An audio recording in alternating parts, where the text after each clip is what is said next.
এখানে ঘন দুধ, এখানে বিস্কুট গুঁড়ো, এটা চিনি, এটা 2 চামচ কর্নফ্লাওয়ার, 2 চামচ কাস্টার্ড পাউডার, এখানে 1 ঘন্টা আগে 2 পিস পাউরুটি ভিজিয়ে রেখেছিলাম দুধ দিয়ে, এই 4টে ডিম। এই দিয়ে আমি আজকে পুডিং করব।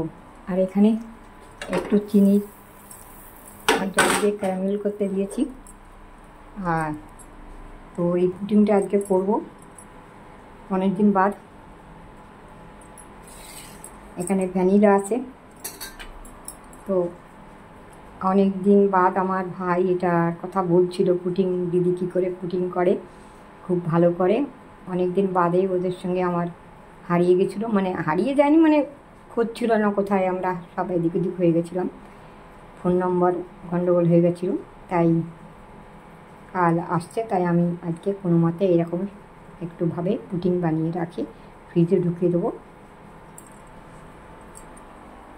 এবারে ডিম 4টে এখানে ভেঙে দেবো।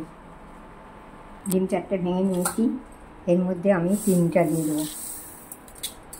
আমি আন্দাজ করে দিয়েছি, তাড়াহুড়ো করতে কোনো, এই কাপে, ছোটো কাপের 1 কাপ হবে।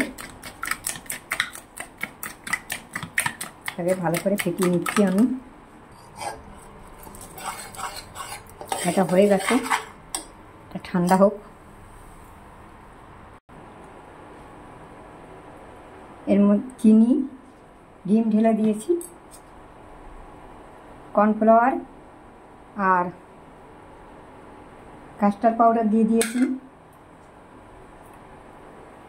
ঘন দুধ, শুদ্ধ ঘন দুধ, আর আমুল দুধ একসঙ্গে মিশিয়ে রেখেছিলাম, সেটা ঢেলে দিয়েছি। চিনি দিয়ে দিয়েছি, ঢালবার সময় দেখাতে ভুলে গেছি। আর বিস্কুট গুঁড়ো, ডিম, চিনি, কর্নফ্লাওয়ার, কাস্টার্ড পাউডার, বিস্কুট, চিনি।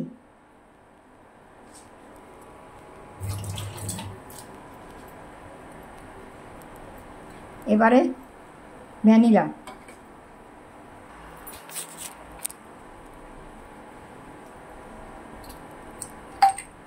এবারে ভালো করে এটাকে মিক্সড করে নেব।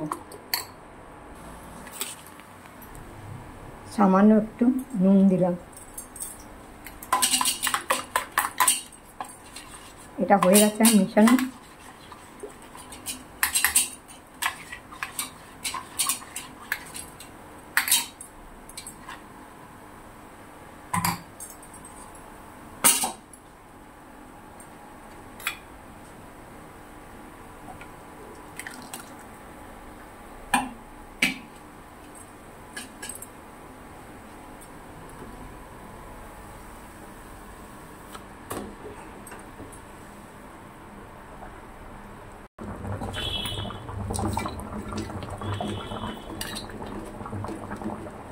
এর মধ্যে একটু কাজু কিশমিশ দিয়ে দিলাম।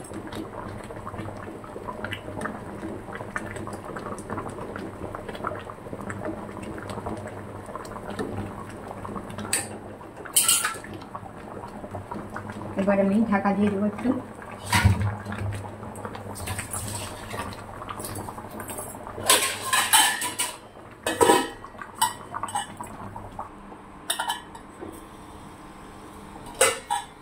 হয়ে গেছে আমার, এবার এটা নামিয়ে দেবো।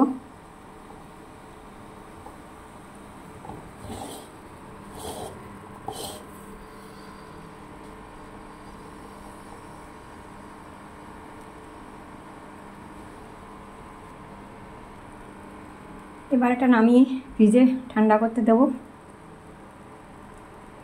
পরে আমি যখন নামাবো তখন দেখাবো। এখন আর গরম হয়ে আছে, তো এখন থালায় উল্টে দেবো।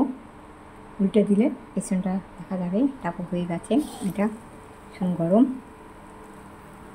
তো হয়ে গেছে। আজকে আমি এইভাবে পুডিংটা বানালাম।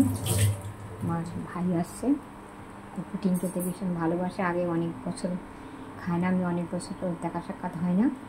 কে বলছিল, আমাকে বানাতে বলেনি, তো সেই জন্য যেমন করে হোক আজকে বানালাম। অন্য জিনিসপত্র তো ঘরে ছিল না। তো ঠিক আছে, তোমরা সবাই ভালো থাকো, সুস্থ থাকো, সঙ্গে থাকো। এটা খেতে খুবই ভালো হয়। এখন ঠান্ডা করে ফ্রিজে ঢুকিয়ে দেবো, তারপর বের করে সার্ভ করবো।